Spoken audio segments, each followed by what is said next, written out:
दोस्तों अहमदाबाद में जो एयर इंडिया का प्लेन क्रैश हुआ उसकी मिस्ट्री को सॉल्व करने में एक बहुत इंपॉर्टेंट टूल है that is black box of that particular plane. अब ब्लैक बॉक्स है ना, उसको रिट्रीव करने के लिए ऑलरेडी टीम्स वहां पर उस साइट पे काम कर रही है। आप देखोगे कि एक पार्ट जो था ब्लैक बॉक्स का वो तो कल ही रिट्रीव हो गया था, मिल गया था, और अभी देखें तो एक और दूसरा जो पार्ट है वो भी मिल गया। ओवरऑल अगर देखें ना तो ब्लैक बॉक्स के दो पार्ट हुआ करते हैं। एक तो होता है फ्लाइट डेटा रिकॉर्डर, ठीक है ना, उसके अंदर पूरा का पूरा डिटेल होती है कि हाँ भाई कितनी हाइट पे प्लेन उड़ रहा था, क्या इंजन का थ्रस्ट था, वो सारी डिटेल मोर और लेस उस फ्लाइट डेटा रिकॉर्डर में मिल जाती है। उसके साथ साथ में एक पोर्शन और एडेड होता है जिसको बोलते हैं cockpit voice recorder. Cockpit voice recorder का मतलब हो गया एक तरीके से कि जो पायलट्स प्लेन उड़ाते हैं तो उनके फ्रंट में जो डिटेल्स होती हैं उनके साथ साथ में आप देखोगे कि जो पायलट्स का कम्युनिकेशन है, ठीक है, एयर ट्रैफिक कंट्रोलर के साथ में, एक दूसरे के साथ में, वो सारी डिटेल्स उस कॉकपिट वॉइस रिकॉर्डर में फीड रहती हैं। तो ये कॉकपिट वॉइस रिकॉर्डर मिसिंग था और अल्टीमेटली आज सुबह की लेटेस्ट अपडेट आई है कि कॉकपिट वॉइस रिकॉर्डर भी मिल चुका है एयर इंडिया की प्लेन क्रैश साइट पे। अब क्या होगा कि इन दोनों से, या फिर कहें कि ओवरऑल ये जो ब्लैक बॉक्स है, जिसका नाम तो ब्लैक बॉक्स है पर इसका कलर होता है ऑरेंज, राइट, इससे पूरी डिटेल्स को रिट्रीव करते हुए एक सिमुलेशन प्रोग्राम तैयार किया जाएगा जिसमें मानो कि एक एनिमेटेड वीडियो होगा और उस वीडियो से फिर एनालाइज किया जाएगा कि कहां पर क्या प्रॉब्लम हुई थी और एक्चुअल में क्या कारण है। क्योंकि अभी आपको पता है ना कि इस पूरे मामले में पायलट के द्वारा मेडे कॉल दिया गया था जैसे ही प्लेन अनकंट्रोल्ड होने लगा। प्लेन जो लिफ्ट लेने वाला था वो लिफ्ट नहीं ले पाया उस टाइम पे। तो क्रैश के पीछे कई वजहों के ऊपर कयास लगाए गए। कोई बोलता है इंजन फेल हो गया, कोई बोलता है कंटैमिनेशन इन फ्यूल हो गया जिसकी वजह से फ्यूल का जो सप्लाई था उसमें प्रॉब्लम आ गई। कोई बोलता है कि भाई ये जो सप्लाई में जो प्रॉब्लम आई है फ्यूल में, ये एक बहुत बड़ी साजिश भी हो सकती है, सबोटाज भी हो सकता है कि एक बहुत सोची समझी साजिश के चलते ये प्लेन को क्रैश कराया गया हो। क्योंकि 2011 में जब से ये जो बोइंग का ड्रीम लाइनर 787-8 जो मॉडल है इसको इंट्रोड्यूस करने के बाद में ये पहला इस तरीके का क्रैश देखा गया है और safety measures point of view से ड्रीम लाइनर 787 एकदम बढ़िया परफॉर्म करता हुआ आया है। तो ऐसे में अभी इन्वेस्टिगेट करने वाली टीम्स जो हैं वो क्या कर रही है, क्योंकि यहां पर हमारी तरफ से हमारे देश का जो एयरक्राफ्ट एक्सीडेंट इन्वेस्टिगेशन ब्यूरो है जिसको हम बोलते हैं AAIB, वो प्लस साथ में एयरपोर्ट अथॉरिटी ऑफ इंडिया और यूएसए की अथॉरिटीज भी यहां पर इन्वेस्टिगेशन में लगी हुई है कि क्या कारण रहा। क्योंकि बोइंग कंपनी है यूएसए की, उनको अपने प्रोडक्ट को अगर इंप्रोवाइज करना है, प्रोडक्ट में अगर कोई प्रॉब्लम है, प्लेन में कुछ इशू था, तो उनको उसको रिकॉग्नाइज करके उस पर काम करना होगा। तो ये सारी चीजें यहां पर बड़ी इंपॉर्टेंट हो जाती है और इन चीजों में जो मेन चाबी है वो है ब्लैक बॉक्स, जिसको हम यहां पर बोलेंगे फ्लाइट डेटा रिकॉर्डर। पूरी डिटेल में समझेंगे क्या रिकॉर्ड करता है, कैसे काम करता है, कैसी इसकी कंस्ट्रक्शन या इसका कॉन्फ़िगरेशन होता है। बट आगे बढ़े उससे पहले एक तो आप मुझे फॉलो कर सकते हैं क्यूआर कोड को स्कैन करके टेलीग्राम पर। दूसरा, PWOnlyIS की तरफ से प्रतिज्ञा दिवस के जो ऑफर्स हैं उनको एक्सटेंड किया गया है क्योंकि आप लोगों का जो प्यार था, आप लोगों की तरफ से जो बैक टू बैक रिक्वेस्ट डाली गई कि सर इस ऑफर को थोड़ा और एक्सटेंड करिए और थोड़ा अफोर्डेबल और बना दीजिए, बस उस बात को ध्यान रखते हुए हम लोगों ने ये डिसाइड किया है कि आपको ये कोर्सेज अफोर्डेबिलिटी भी इंश्योर की जा सके, साथ ही साथ थोड़ा उसको जो ऑफर की डेट थी उसको एक्सटेंड किया जाए। अब इसमें क्या क्या चीजें हैं नई वो देखिए। एक साल तक का अगर आप 2026 का टारगेट लेकर के चल रहे हो, है ना, यूपीएससी का, तो प्रहार इंग्लिश और हिंदी में चल रहा है और टाइटन इंग्लिश में चल रहा है, उसमें आपको आराम से 1000 रुपए का डिस्काउंट दिया जा रहा है। और डिस्काउंट का तरीका मैं आपको बता देता हूं। आप जैसे ही कोर्स के लिए अप्लाई करोगे ना तो आपको वहां पर कूपन अप्लाई करने का ऑप्शन आ जाएगा और वहां पर आपको टाइप कर देना है PD1000। इसका मतलब क्या हो गया, प्रतिज्ञा दिवस पर आपको 1000 रुपए तक का एक और फ्लैट डिस्काउंट और दिया जा रहा है। तो ये चीजें आपको सिंपल करनी है। जैसे ही आप एप्लीकेशन डाउनलोड कर लेते हैं उसके बाद में आपको प्रोसेस के टाइम पे ये कूपन डाल देना है PD1000। समझ गए। इसी तरीके से 2027 का अगर आप टारगेट ले रहे हो, 2 साल का ये प्रोग्राम रहेगा, तो इसमें संकल्प चल रहे हैं इंग्लिश और हिंदी में सेपरेटली, प्लस पिनेकल चल रहा है आपका इंग्लिश में, वहां पर भी आपको डिस्काउंट दिया जा रहा है। इसी तरीके से आप कॉलेज गोइंग स्टूडेंट है, 3 साल का आप प्लान लेना चाह रहे हैं, तो आपके लिए प्रारंभ है जो कि इंग्लिश में चल रहा है और वहां पर भी आपको अच्छा खासा डिस्काउंट ऑफर किया जा रहा है। तो प्रतिज्ञा दिवस पर जो आप लोगों का प्यार था उसी को ध्यान रखते हुए ये ऑफर्स एक्सटेंड किए गए और अफोर्डेबिलिटी भी इंश्योर करने की कोशिश की गई है। तो आप ये कोर्सेज अपने रिक्वायरमेंट के अकॉर्डिंग ज्वाइन कर सकते हैं। अब देखो बात कुछ ऐसी है कि ब्लैक बॉक्स है ना, ये जनरली होता क्या है, ये इस तरीके का ऑरेंज बॉक्स होता है, जिसकी पूरी कॉन्फ़िगरेशन की बात करें तो उसमें ये एक सिलेंड्रिकल शेप का स्ट्रक्चर होता है। यहां पर आप देखो कि ये एक मेमोरी यूनिट है जो कि पूरी डिटेल्स को स्टोर करके रखती है लंबे समय तक, और वो भी एडवर्स कंडीशन में। इसका मतलब मैं सिंपल बताऊं, अगर किसी तरीके का झटका लगे, जैसे कि एक्सीडेंट होता है तो प्लेन में एकदम से झटका लगता है, शॉक लगता है, तो ये मेमोरी पार्ट है, ये टूटता नहीं है, ये बना रहता है, जिससे कि इसकी सर्वाइवेबिलिटी जो है, सर्वाइव करने की जो कैपेसिटी है वो इंक्रीज रहे। दूसरी सबसे इंपॉर्टेंट चीज कि आग में भी ये अपने आप को प्रोटेक्टेड फील करे, इसके लिए यहां पर आप देखो कि मेमोरी बोर्ड, मेमोरी चिप यहां पर एकदम इंटरनली स्टोर किया जाता है, और उसके चारों तरफ थर्मल ब्लॉक की लेयरिंग होगी, फिर उसके चारों तरफ एक थर्मल इंसुलेशन क्रिएट किया जाता है, और फिर एक स्टील का आर्मर, स्टील का पूरा पैकेज होता है, उसमें इसको स्टोर करके और फिर बाद में इसको फिक्स किया जाता है प्लेन के टेल में। प्लेन की जो पूंछ होती है, जहां से आप देख सकते हैं बिल्कुल एक तरीके से आप देख सकते हो, ये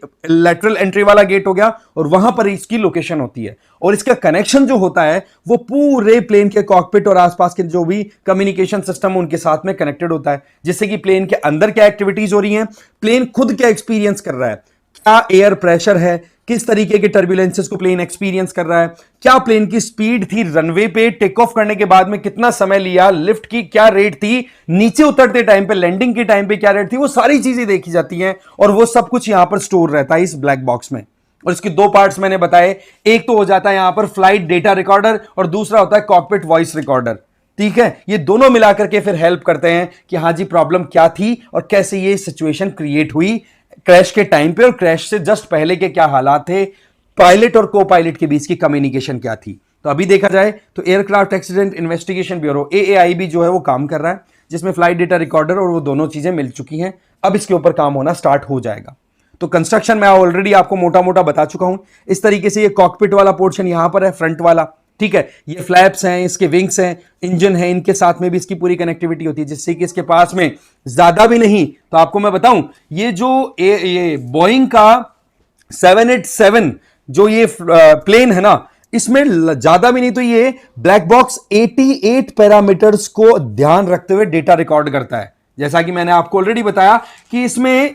प्लेन की स्पीड क्या थी, एयर स्पीड क्या थी, ग्राउंड पे क्या स्पीड थी, altitude that means sea level से कितनी हाइट पे ये प्लेन गया था, लिफ्टिंग और लैंडिंग दैट मींस क्लाइंब करना और नीचे आना, डिसेंड करने की रेट क्या थी, इसके अलावा डायरेक्शन, नेविगेशन, है ना, इंजन की परफॉर्मेंस, फ्यूल फ्लो, टेम्परेचर क्या था, फ्लैप एलिवेशन, ये सारी डिटेल, जीपीएस, सारी चीजें इनके अंदर आपको देखने को मिल जाएंगी। अब इसमें क्या है, एक बड़ी यूनिक सी चीज बड़ी यहां पर इंटीग्रेटेड होती है, वो क्या है कि फ्लाइट डेटा रिकॉर्डर जो होता है उसमें अंडर वाटर लोकेटर बेकन भी होता है। ये क्या है कि मान लो प्लेन का कहीं पे एक्सीडेंट अनफॉर्चुनेटली ऐसे एरिया में हो गया जो कि बहुत ही ओशनिक वाला था और वहां पर टर्बुलेंस भी क्रिएट हो रखे थे, तो जो प्लेन अगर क्रैश करके पानी में डूब गया तो ये जो ब्लैक बॉक्स है ये आने वाले 30 दिन तक, एक्सीडेंट के 30 दिन तक लगातार आप देखोगे कि ये सिग्नल्स एमिट करता रहता है, इसको हम यूएलबी बोलेंगे, ठीक है। और ये जो एमिटेड सिग्नल है इसको ट्रेस करके आइडेंटिफाई किया जा सकता है कि कहां पर ये और ब्लैक बॉक्स पड़ा है, और फिर उससे फिर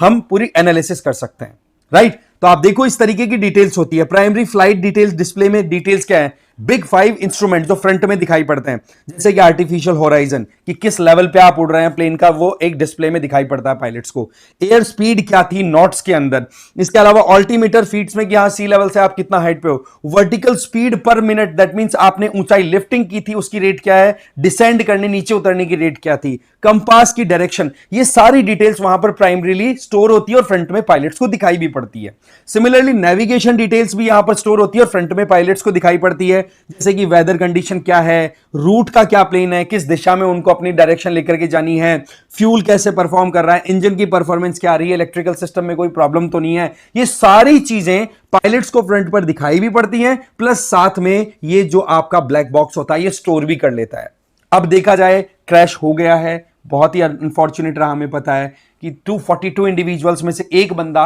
वो अपनी प्रेजेंस ऑफ माइंड की वजह से बच गया, राइट, जिसको हम किस्मत भी बोल सकते हैं कि हाँ भाई उसके सामने एक ऑप्शन आया और उसने जंप कर लिया, ठीक है। बाकी बहुत से जो उस हॉस्टल में रह रहे एमबीबीएस रेजिडेंट्स थे उनकी भी किस्मत बड़ी बेकार थी कि वो बिना किसी प्रॉब्लम के कोई प्लेन में भी नहीं थे तो भी उनकी डेथ हो गई, है ना।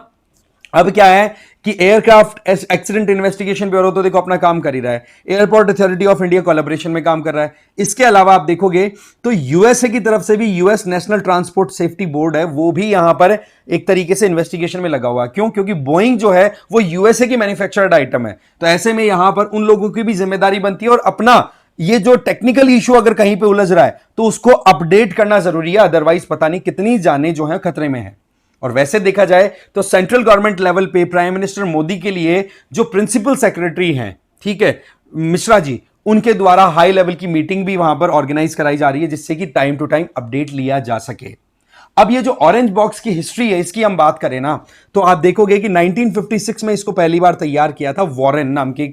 साइंटिस्ट ने, ये कह सकते हैं हम, ठीक है। फिर इसको शुरुआत में नाम दिया था ARL फ्लाइट मेमोरी यूनिट, पर इसमें 4 घंटे की मेमोरी रहती है। आज के टाइम पर जो ये ब्लैक बॉक्स होता है ना, इसमें ज्यादा भी नहीं तो 25 घंटे तक की पूरी फ्लाइट डिटेल्स स्टोर्ड रहती हैं। तो ऐसे में आज का जो ब्लैक बॉक्स है ये ARL फ्लाइट मेमोरी यूनिट का एक अपग्रेडेड एडवांस्ड वर्जन है, जहां पर वॉइस और फ्लाइट के पूरे इंस्ट्रूमेंट्स की डिटेल्स स्टोर रहती है। फिर इसको देखो अपग्रेड किया गया समय के साथ में, but fact of the matter is, the question is कि सबसे पहले किस कंट्री ने इसको लीगलाइज किया, तो वो था ऑस्ट्रेलिया। जब 1963 में ये कह दिया कि हर प्लेन के अंदर ब्लैक बॉक्स इंस्टॉल्ड होना चाहिए क्योंकि रिस्क फैक्टर बहुत ज्यादा रहता है। तो इस तरीके से ये सारा मैकेनिज्म काम करता है। मेमोरी जो होती है वो फ्लैश मेमोरी होती है, इसका मतलब कि यहां पर 25 घंटे का जो डेटा है उसके बाद में हर मतलब पिछले 25 घंटे का डेटा वो ब्लैक बॉक्स में स्टोर्ड रहता है। क्योंकि इस प्लेन के साथ क्या हुआ था कि ये फ्रांस में पेरिस से लेकर के दिल्ली तक बहुत बढ़िया फ्लाइट लेकर के आया।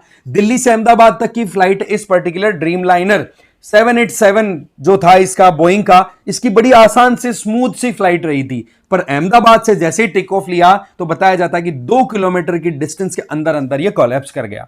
तो ये अपने आप में बहुत ज्यादा सवाल उठाता है कि ये प्रॉब्लम अहमदाबाद के बाद ही क्यों आई। क्या इसमें टेक्निकल इश्यू है या फिर वाकई में कोई चालसाजी भी हो सकती है। बहुत सारे एस्पेक्ट्स हैं। जब तक ये ब्लैक बॉक्स से डेटा रिट्रीव होकर के एक प्रॉपर इन्वेस्टिगेटेड डेटा और डिटेल्स नहीं निकलती है ना, तब तक कयास बहुत सारे लगाए जा रहे हैं। बट दुर्घटना हो गई है, सच्चाई सबके सामने आना एक जरूरी बात भी है, राइट। तो ये है भाई ब्लैक बॉक्स का पूरा मामला, कैसे ये काम करता है, किस तरीके से ये जो फ्लाइट डेटा रिकॉर्ड और रिकॉर्डर और कॉकपिट वॉइस रिकॉर्डर दोनों अपना स्टोर रखते हैं डेटा पिछले 25 घंटे का, और उससे फिर डिटेल को फिर रिट्रीव किया जाएगा, एनालिसिस किया जाएगा। ठीक है, तो अभी तक तो यही अपडेट आया है, बाकी देखते हैं क्या कुछ नया होता है। इस वीडियो में इतना ही था। Thank you very much.